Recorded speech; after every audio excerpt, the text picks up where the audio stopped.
mysteries in the world of diving. From the deadliest dive site on Earth. We have a compulsing diver. To missing treasure in an African lake. Is there a safe full of gold? From Japan's lost Atlantis. It's an extraordinary sight. To the most perfectly preserved wreck I've ever seen. This is deep and dangerous diving. It's a really tight squeeze that will push me to my very limits.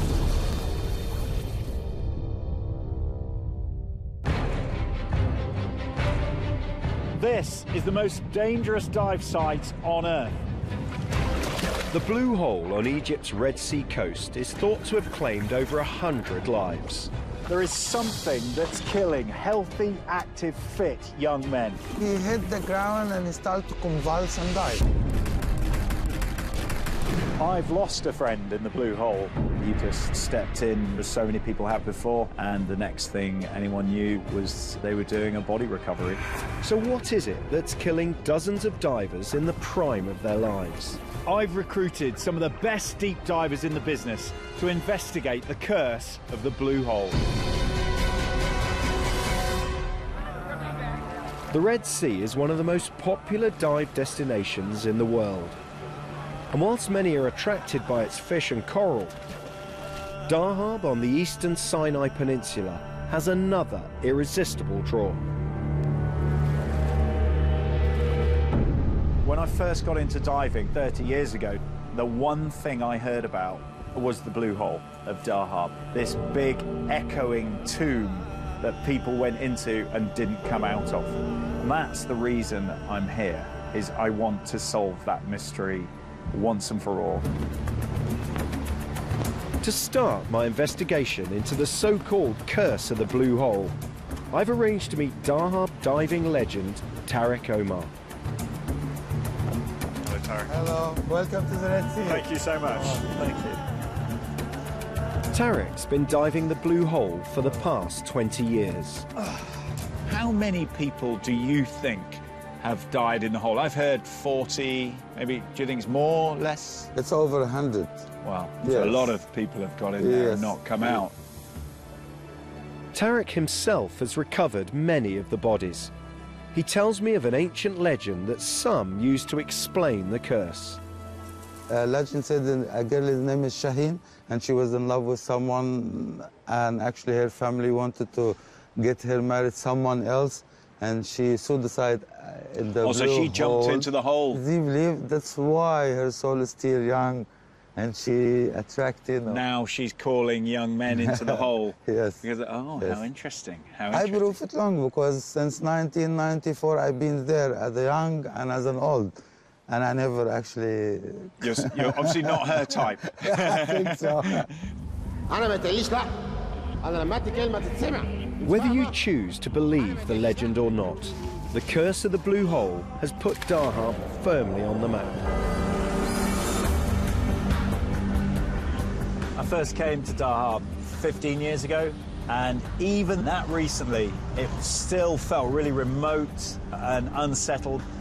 But now it's just been developed at an unbelievable rate. And the reason is the Blue Hole is a beacon for divers and adventurers from around the world. The 30-minute drive takes you past a police checkpoint on the edge of town and out along a desert shore where camel trains now carry tourists along the old Bedouin trading route.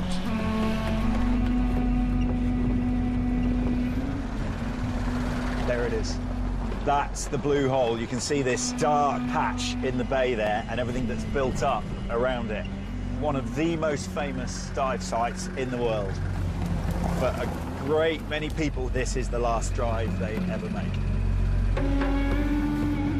I've just stepped off the road. There it is, right there. There's the road. And if I take a few more steps into the sea, I'm stepping into a 400-foot abyss. If the legend is to be believed, it's here that the girl committed suicide, placing a curse on the Blue Hole.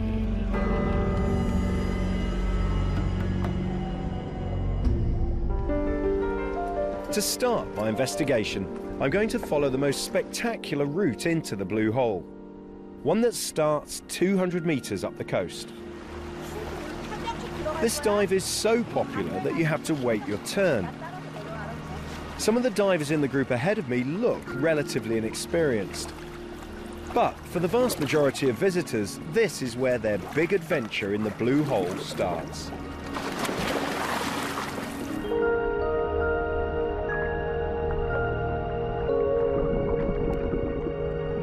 Beautiful. Emerging into the huge blue space from that narrow canyon and heading off along the reef. Lovely. It's a 200-yard swim to the hole itself, along a stunning reef that drops sharply away. In places, you're looking down into a 3,500-foot drop. For inexperienced divers, the sense of vertigo can induce panic that can quickly turn into a life-threatening emergency as their breathing rate increases. Just ahead of us is a group of divers. One of them is really struggling and having to be helped by their friends. It just looks very uncomfortable down here. You translate that scenario to 30 meters deeper, 40 meters deeper. You have a genuinely life-threatening situation. Even where we are, at 20 meters, a high breathing rate can quickly drain your air supply, and the dive is far from over. You can see them disappearing up and over the lip. The other side of there is the Blue Hole. Once over the saddle, you're still looking into a 400-foot abyss. Very good. And right in the middle of the Blue Hole. Really beautiful. A great feeling. The group ahead of me has narrowly avoided a genuine emergency. The diver I spotted earlier has been unable to make it to the surface without help. If ever I needed a vivid illustration of what can go wrong in the Blue Hole, the group ahead of me, just on a nice bimble, beautiful day, clear water, one of the girls ran out of air and finished the dive using the octopus regulator, the spare regulator of the dive guide. That's not a problem if you're reasonably shallow. If you start going deep, you're in a whole world of trouble. She lives to dive another day, but many have not been so lucky. A short walk from where we've just got out, there's a stark reminder of the mystery I've come to investigate.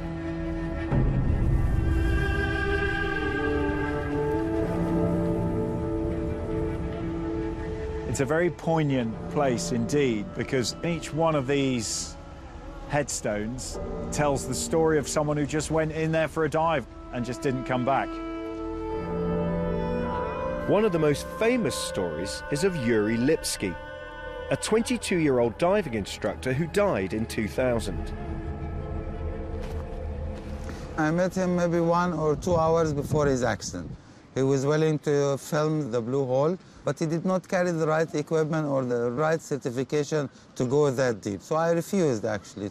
And I discovered 1 hour later, 2 hours later, find another diver, and he convinced him that they can go together and film the Blue Hole. Sometimes you tell a diver, it's a danger, don't do it, you are not ready for it, and then actually his ego is answering you. Then you don't have any control of the diver's ego. He should know better.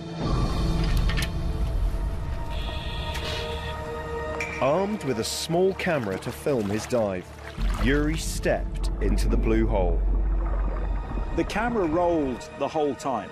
It rolled till he hit the ground and he started to convulse and die. At Yuri's mother's request, Tarek dived down to recover the body and the camera, which had come to rest over 300 feet from the surface. To see the person you talked to him yesterday, he was alive and kicking, and today you see him just a body lying down in the floor. I was sad. Why he did not listen to my advice? I know it will be really hard to watch, but I wonder if Yuri's video holds any clues to the mystery of the hole. Just watching this as a diver, your heart's in your mouth. It really is. Unbeknownst to Yuri, there are critical things happening to him. As you go deeper, you get heavier, and he's going to hit a critical point where it becomes too heavy. And his buoyancy compensator, essentially his underwater life jacket to lift him up, won't be able to do the job beyond a certain depth. Now he's starting to really hurtle downwards. You can see the speed of the particles coming up to him. And I'd say at this point, pretty much he's out of control. If you can imagine plunging, tumbling into blackness beneath you, you've just got darkness. He's probably at 50, 60 meters. And at this point, pretty much he's lost. In fact, that's the computer. Holy smoke, that's reading 80 meters. He's now on the seabed at 80 meters. He's touched down 80 meters on a single cylinder. You're not coming back. That's him trying to put air in his buoyancy compensator. It's no use to him down there, he's too heavy. That reads 90. If you can imagine being at the bottom of a 90-meter, 300-foot cliff with all that water above you in darkness, thrashing around in the sill. Just what a lonely, horrible way to die. And that's it. Camera stops. You know, it's grim to watch. It really, really is. Poor lad. Yuri's video shows what happened, but not why. My investigation will have to take me deeper to try and find the answer.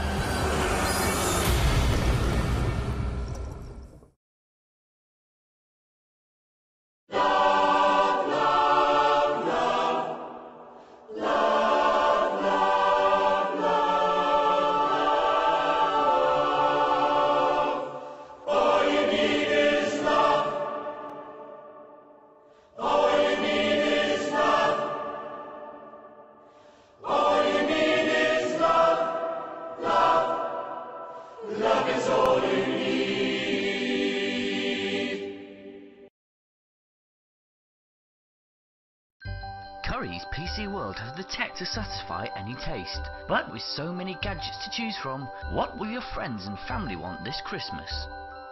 Okay, I'm going to start with Jason. He's got to be the easiest. Jason? Tricky. You'd love some new headphones. Yes. You love your music and it'll cover those ears. Thanks very much. Is this one of those tricks where everybody says they want an end to poverty and world peace, and I say I want a new camera and a telly? It's not a trick. Good. A new camera or a telly would be lovely. World peace. Holly is tricky. Microwave. No. External hard drive. No. USB key. No. Graphics card. No. A fitness band. She's a total fitness freak. Vacuum. No. She's always travelling, so maybe an ultrabook. Dinosaur slippers. Oh. No. Okay, bye. Turn it off. Wonder what John's going to get me. Rachel with those big googly eyes of hers. She's got to be a telly, all right? And then you can just stare at it. You know, this isn't as easy as you'd think. High-heeled jet boots.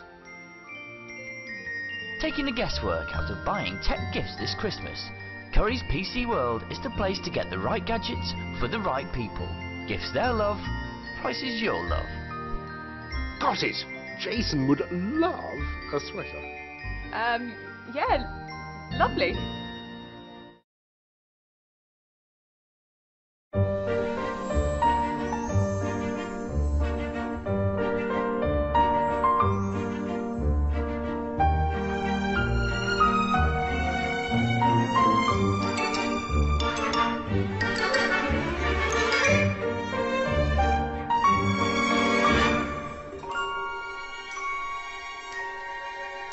Make Christmas delicious with 3 for 2 on party food at your M&S.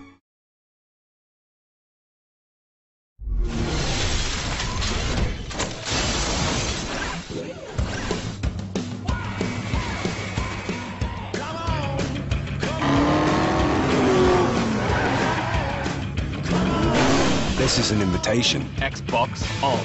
To a new generation, where your games and entertainment Xbox, go to Star Trek Into Darkness. are together in one. The all-in-one Xbox One.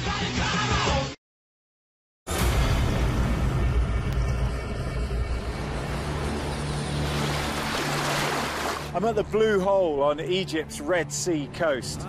I've been told that the hole is cursed by the soul of a young girl who committed suicide here rather than go through with an arranged marriage. But can a curse really explain the deaths? Some people reckon over 100 that have earned it the nickname the Divers Cemetery. I've recruited a team of elite deep divers to help me fathom out what's luring so many people to their deaths. My support divers are cave and wreck diving specialist Rich Stevenson and Andy Torbett, an ex-para and underwater bomb disposal expert. Our main underwater cameraman is Dan Stevenson. And all of our dives will be supervised from the surface by one of Britain's most experienced expedition leaders, Kevin Gurr. I've been diving for 30 years, but I've never been as deep as I'll need to go to investigate the curse of the Blue Hole. What's it going to take to get me into the hole? When you're diving, you'll have a support team, you'll have the right equipment. However, the one thing that all that support around you cannot control is your own psychology. Yeah. That's the biggest problem, is having the ability to know when enough's enough without fear that you're going to let people down. And that's why a lot of people do die in situations like this, because of ego. But they just push it a bit further. Yeah, it's a problem because I've got a massive ego. No. To try and turn up some more clues, I've arranged to meet Dr. Adel Taher. Before the Egyptian Revolution of 2010, his diver decompression chamber was the busiest in the world. He first dived here over 30 years ago, when exploration of the Blue Hole was in its infancy. I came out feeling great, and I decided this is one of my favorite dive spots. I used to do it 3 times a week. And then we've had the first fatality, and it was somebody that I knew very well. By the time we arrived, there was another fatality. 2 of the friends went down to look for the body, and one of them only came up. This unfortunately became a trend. Whenever somebody was lost, others that went searching for him, usually 1, sometimes even 2, would be lost within the next 48 hours. One of the keys to unlocking the curse of the Blue Hole is understanding its formation. 20,000 years ago, sea level was much lower, and this was a cave. And then the roof of the cave collapsed. Sea level subsequently rose to the level it is today, creating the extraordinary situation where someone can step off a sun lounger and fall straight into 400 feet of water. There are other blue holes all over the world, all formed in the same way. Between them, they've only claimed a handful of lives. So what makes the one at Dahab different?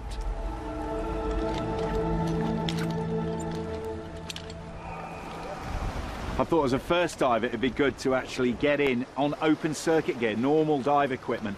I'm just going down to 40 metres where hopefully I'll be able to see what all the fuss is about.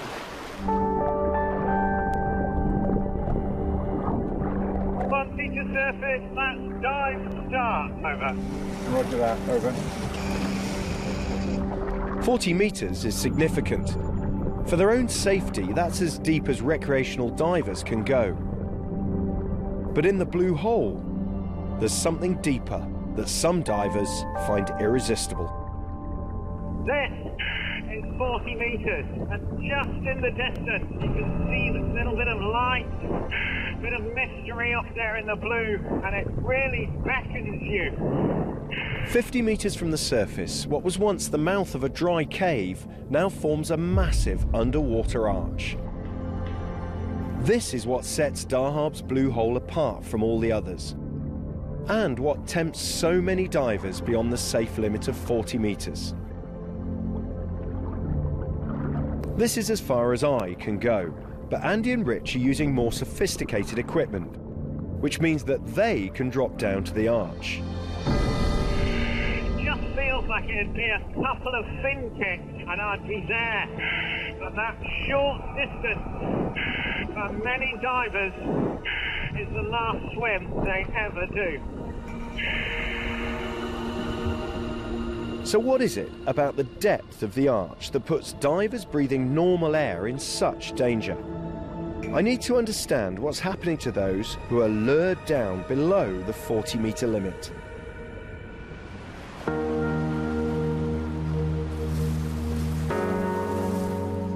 Sylvie Martin has been diving the Red Sea for over a decade. She has first-hand knowledge of just what can happen when you're tempted by the lure of the arch. You lose the control over your mind. That happened to me. I started to sink and I really didn't react at all. I was just watching my computer and I thought, oh, I'm sinking. And then I thought, okay, I have to do something. So I wanted to inflate my buoyancy control, but what I did, and this is what they told me later, I deflated. Yeah. Oh. So I was sinking down, and it was not in fear. It was okay. I was sinking down. I said, yeah. Do you have an idea what depth you got to when you were sinking? I think it was 64, something like this. Wow. And then my buddy, he came. He just grabbed me and brought me back up to 25 meters. And then was the depth I remember. Then what happened? Oh, my God. Yeah. I asked him, what happened? He said, you were totally... Yeah. So what sinister forces were at work in the arch? It's all to do with how gases behave under pressure. To experience this for myself, I've come to meet John Parler at the Diving Diseases Research Centre in Plymouth. Right, well, this is the chamber we're diving. Here they can recreate the effects of a deep dive by forcing pressurised air into a sealed chamber. Crouch travelling. Recreational divers breathe normal air, a mixture of oxygen and nitrogen. As we drop to 50 metres, the pressure that's causing the balloon to shrink also affects how these gases behave. At this depth, the air I'm breathing is 6 times as dense as it is at sea level. It even distorts our voices. You can feel that slightly sort of foggy thing of your thought processes definitely kind of fairly messed up, right? I'm experiencing nitrogen narcosis. In divers' slang, I'm becoming narked. It's caused by pressurised nitrogen being forced into my bloodstream. You can get mild symptoms at 30 metres, but at 50 metres, as Sylvie Martin discovered, it becomes a major problem. People say I'd be in trouble. If I was drunk, I'd be playing the guitar and dancing up and down. John has set me a simple task, to spell the word underwater with magnetic letters.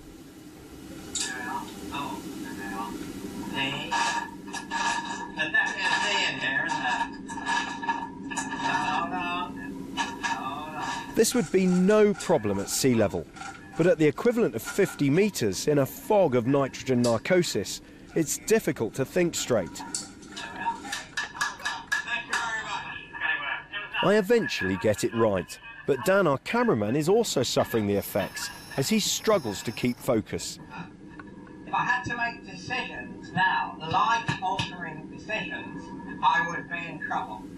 I'm beginning to see how narked divers attempting the arch can quickly start to get things wrong. I'm at the bottom of a 5-storey building. There's 5 stories of water above my head. Monty, that's actually 15 stories. 15 stories. There's 15 stories above my head at the moment. It might seem trivial in the chamber, but 50 metres underwater, bad decisions become critical. And the deeper you go, the worse it gets. Over 60 metres, oxygen itself becomes toxic. Every breath could be your last. The people going through the arch, believe me, they're playing Russian roulette. If narcosis was the only problem confronting divers as they came face to face with the arch, many might just be able to push through. But that's only one of the life-threatening hazards they have to contend with. As you can see, that's a full bottle because we're in 1 atmosphere of pressure. But as I descend through the water column, it gets compressed. It's an irresistible force of nature. It's simple physics. And that's precisely what's happening to the inside of my body as well.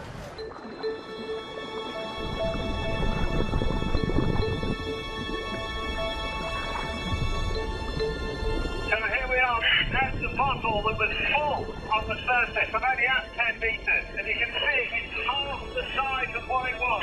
And that's exactly what's happening to the air spaces within my body. And with your lungs, it means you've got to fill them with more air. Every 10 metres I descend exposes my body and the bottle to the pressure of another atmosphere. Now this is 30 metres. You can see the bottle is completely crushed. It's a quarter of the size it was on the surface. 4 times the amount of air would be required to fill my lungs here as it would up there. And that relationship increases the deeper you go. Because of its depth, the arch forces divers who swim through it to use 6 times as much air as they would at the surface. And that means their tanks run out 6 times quicker. The problem is that air source isn't just the air that you breathe, it's also the air you put in your life jacket to make you float. So if you run out of air, not only have you got to hold your breath, you've also got to try and fin to the surface, because you'll go to put air in your life jacket and there'll be nothing there, and you just start sinking. And you must hit a point, you know, that you know you're going to die. Yeah. Is this what happened to Yuri Lipski, the diver who filmed his own death? To find out, I need to go beyond the safe limit of 40 metres and into a new and threatening world.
Make Christmas delicious with 3 for 2 on party food at your M&S.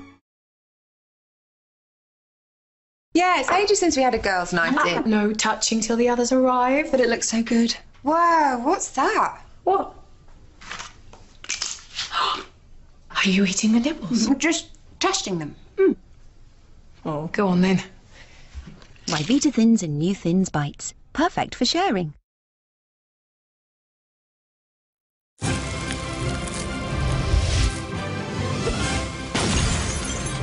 This December. Hello! Strange things happen. Why are you hanging off the earth like a bat? When the whole world is frozen. We just have to survive this blizzard! That's no blizzard! That's my sister! Really?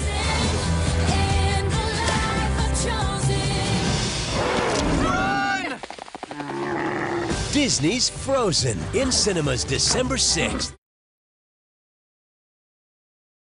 From above the world of cars, I'm more than just a crop duster. You're a racer. Comes a hero. Go! You can look up to. Dusty, what are you doing? I'm afraid of heights. Awkward. Bring home the movie your whole crew will love. Oh, yeah! Disney's Planes on Blu-ray and DVD Monday.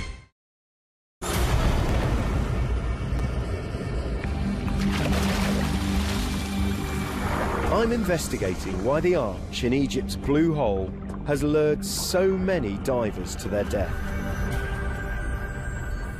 One of the theories I've heard is that divers push down towards the arch, get confused, get ill narcosis, and then see the light coming in through the arch and think that that is the surface and head down instead of up.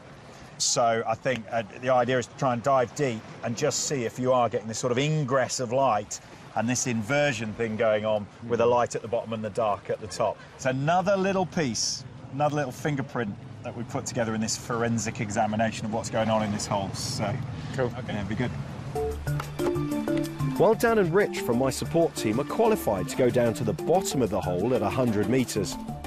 I can only go to 60, but that's deeper than I've ever been before. And if you want to know what 60 metres looks like, well, it looks like this.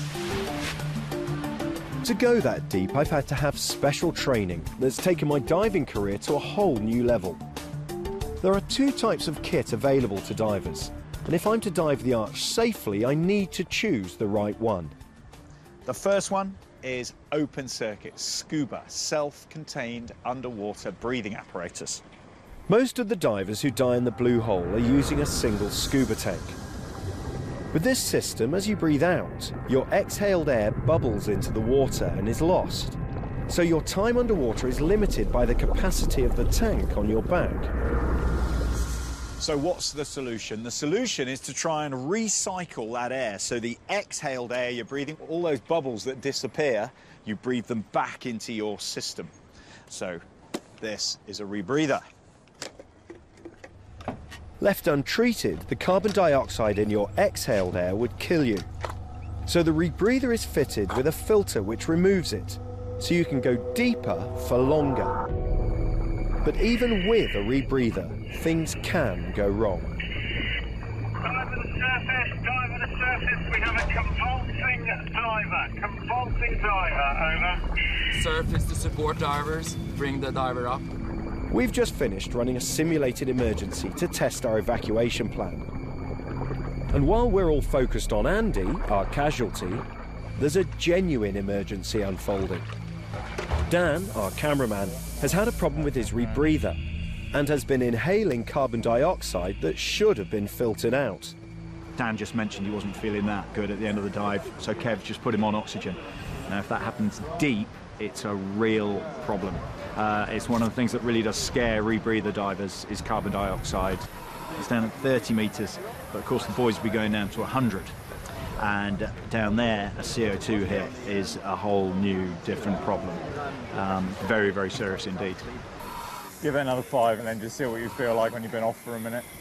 It's that slightly frightening thing, isn't it? Because your mental processes are being affected, your judgment and your decision-making is probably being affected, and at depth, that can be an issue, can't it? Yeah, and it's a killer. To the superstitious, Dan's carbon dioxide hit might look like evidence of the curse at work.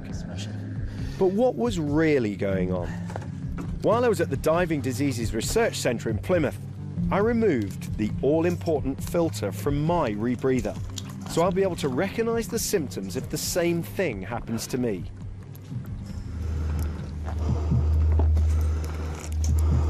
As the carbon dioxide builds up in my body, the effects are clear within a couple of minutes. How's your head?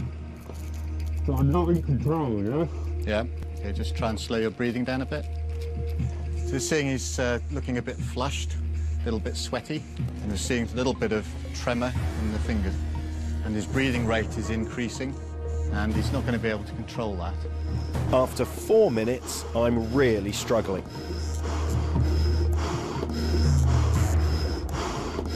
Come out of that.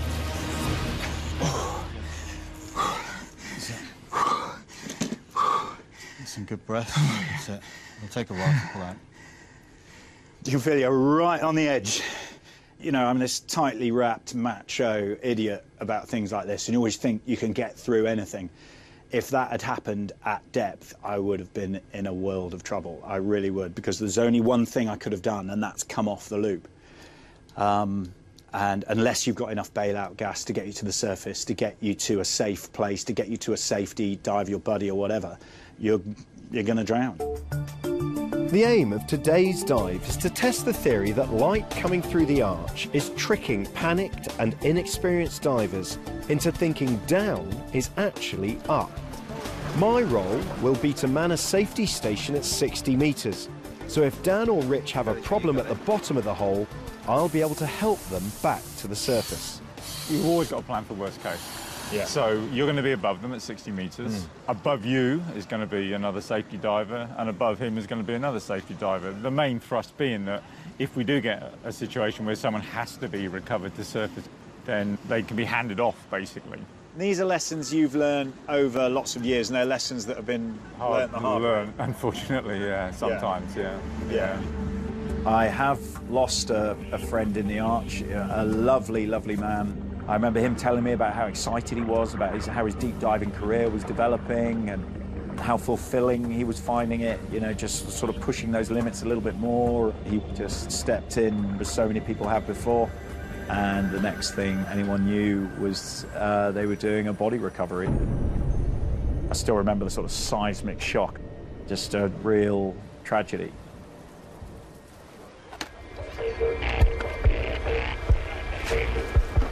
While I provide backup, Dan and Rich will descend to the very bottom of the hole over 300 feet down, looking for tricks of the light and any other clues that might explain the Blue Hole's deadly reputation.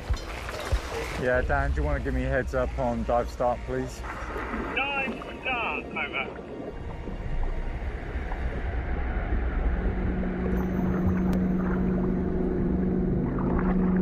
You step off a lip and you feel this great blue void.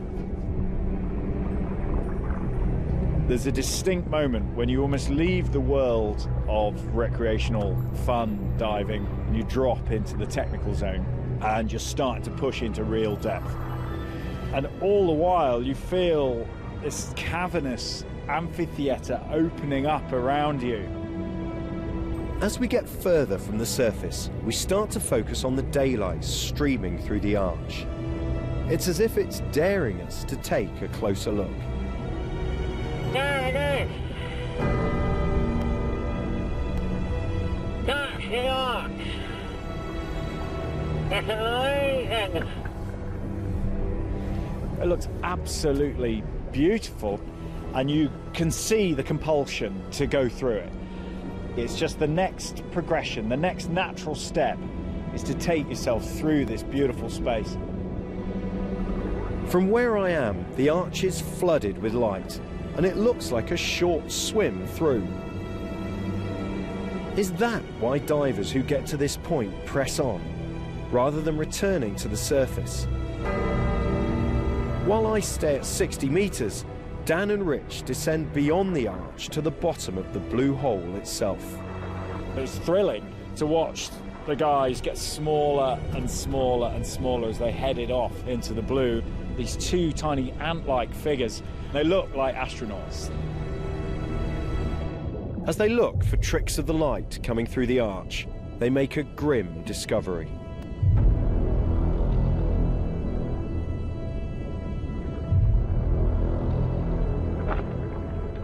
Weight belts, ditched in a desperate and possibly futile attempt to get back to the surface 330 feet away.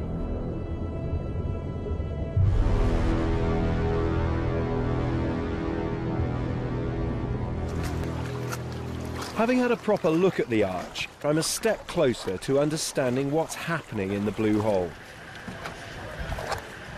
You know this theory about people think down is up and up is down? I don't think that's the case. No. Where I was hanging, you can see light through the arch. It's not that you think that's the way home. It's that old problem that once you get a bit narked and a bit panicked, you fixate. Light, yeah. And I was going there, and I'm going to go there, and that's the way, and that's the quickest way for me out. And it's not. People tend not to be able to kind of look up. So obviously they won't see the light above them. They just, like say, fixate that light in front of them and just start swimming for it. And that's the worst thing they can do. With no reference points for scale, most people, myself included, are tricked by the arch into thinking it's a relatively short swim. I have a distinct perception of the arch, and that is a couple of fin kicks you through, 5-10 meters max. That's the common misconception. So I've set up a little example for you here. Rich is actually 10 meters away. But the actual arch is 30 meters, which is where Andy is. Wow. So that's why people get it wrong. That is a long swim when you're panicking, you're not feeling that great, or even halfway there. It's a long way, isn't it? And it's dark, and it's deep down there, and you've got one cylinder. Yeah. And at 50 meters, where the pressure is 6 times what it is at sea level, you're using 6 times as much air. paranoia sets in suddenly, so that overhead environment now feels like it's trapping you, which actually is. There's a solid piece of rock above your head. So they start to panic. They'll check their contents gauge, how much air they've got left. They'll find, best case scenario, they've got half a cylinder left. Which at that depth, they've got 2 minutes. Yeah. And those last sort of 2 minutes of air they've got left is just ebbing away. And the chance of them making it out of the arch, let alone back to the surface, become nil. So beyond a certain point, if things go wrong, there is no way back. Yet people still attempt it. And to understand that, I need to swim the arch for myself.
Make Christmas delicious with 3 for 2 on party food at your M&S. Yeah, it's ages since we had a girls' night in. No touching till the others arrive, but it looks so good. Wow, what's that? What? Are you eating the nibbles? We're just testing them. Oh, go on then. My Vita Thins and New Thins Bites. Perfect for sharing. Let's go bring back summer! Hi. You're creepy. This December, there's one word for adventure. Frozen. Frozen. Frozen. Oh! Woo! Head rush. Stop! You almost set me on fire! But I didn't! From the creators of Tangled and Wreck-It Ralph. I can't feel my legs! Those are my legs. Disney's Frozen. I got it! In cinemas December 6th. From above the world of cars, I'm more than just a crop duster. You're a racer. Comes a hero Go! you can look up to. Dusty. What are you doing? I'm afraid of heights. Awkward. Bring home the movie your whole crew will love. Oh, yeah! Disney's Planes on Blu-ray and DVD Monday.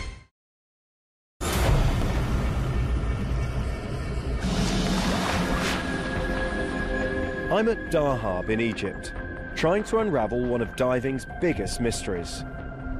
In the depths of the blue hole, there is something that's killing healthy, active, fit young men. And I want to find out what it is. Just to summarise, you've got this arch drawing you in. You've got this beacon.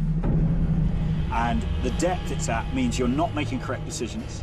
You're in an overhead environment that is further than you think it is, and you're running out of air. It's like Mother Nature has created the perfect diver trap. So I've accounted for all the factors that contribute to most of the deaths here. Or have I? It seems there's one final, inescapable truth. Yeah.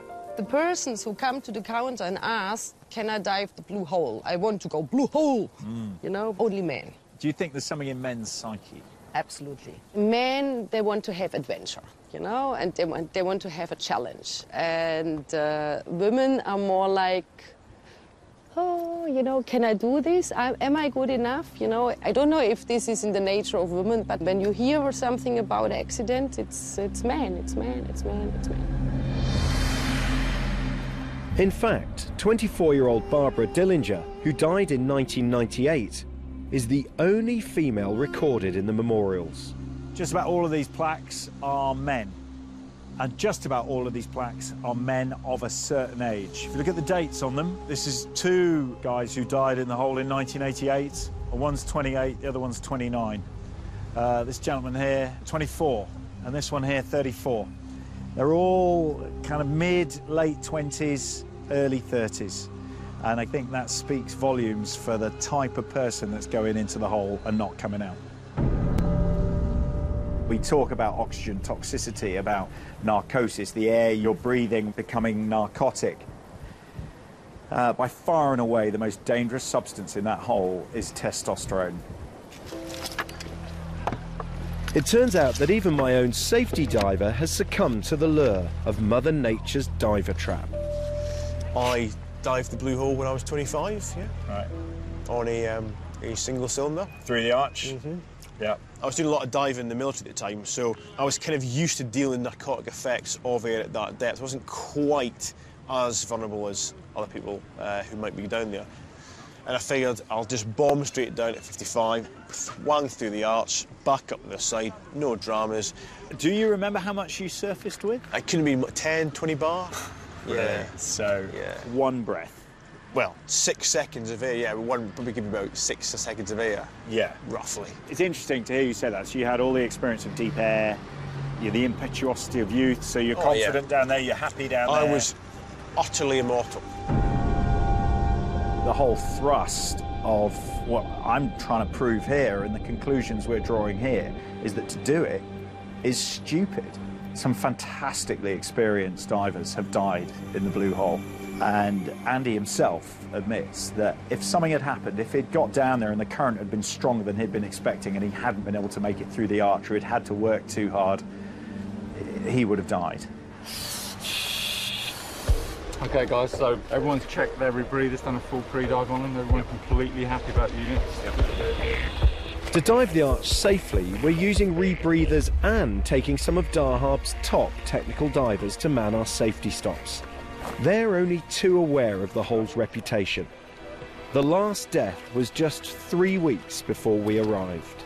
They simply jumped in on their own, with no guide, no nothing. Typically, if you're going somewhere by your own, you're trying to do something that the guide would say no to. Yeah. So I suspect that they were doing maybe a bounce dive to the bottom at 90-95 and straight up.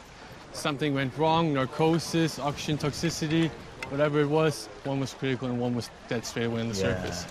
They have checkpoints on the way here and they have tourist police here, but there's always ways around it. Statistically, that must make it the most dangerous dive site on Earth. Statistically, it might be, but if you're qualified, you know what you're doing, I consider it to be the safest dive site in the world because it has great visibility. It's a hole, you can't get lost, and it's simply a way down and up with no current. So this is it at long last, a chance to actually go through the arch. You know, this is the compulsion that brings people here. So off we go.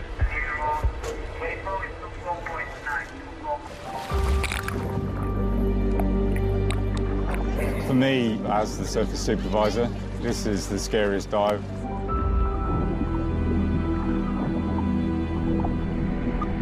It's as deep as Monty's been. There is no direct descent to surface. So out of all the dives we've done, this for me is the one that I'm most concerned about.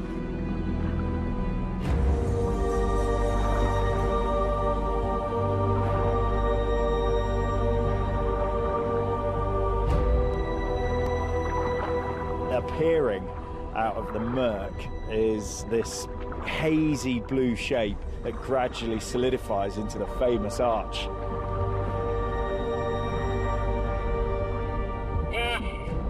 Beautiful. Absolutely beautiful. You line yourself up and think, right, this is it, this is the moment where I'm going through. You quite quickly get into an overhead environment. It's an intimidating feeling. It's a wonderful feeling, but you certainly know exactly where you are. The thought of heading down through the arch with one cylinder, forget it. Hell would be swimming through and realising that you're running out of air. You were stretched, you've got narcotics, can't go that way, can't go that way, can't go up. The only way you're going is down. And that's what is killing people.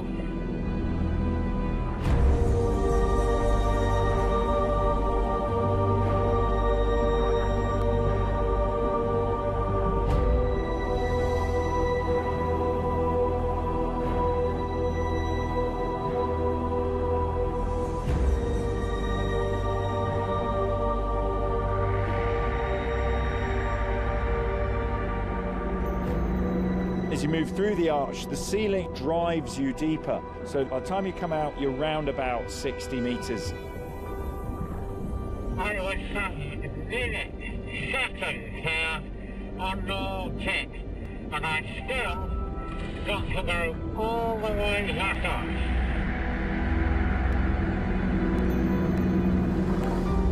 People say, well, what's happening is there's evil spirits down here. And strangely enough, the thing with the blue hole is that there is something down there luring people down, and it's the arch. You get this perfect storm where nitrogen narcosis kicks in and just melts your brain. And because it's 7 times atmospheric pressure, your air supply will only last 1/7 of what it would on the surface. Some people freak out in the middle because they think it's not ending. And other people, the narcosis gets them to the extent that they let the ocean take them.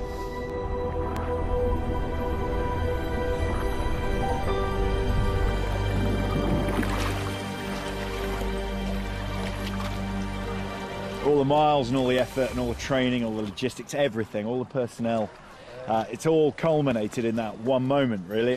Love it, love it, love it, love it, love it. It really gets you down there, and there's kind of two sides to that. There's that it's very beautiful, it's a stunning place to be, beautiful blue void just disappearing off into the gloom, and the flip side of that is that it's incredibly intimidating. I started my investigation with Tarek Omar's tale of the girl who committed suicide in the hole to escape an arranged marriage. So does he believe this is a cursed cavern?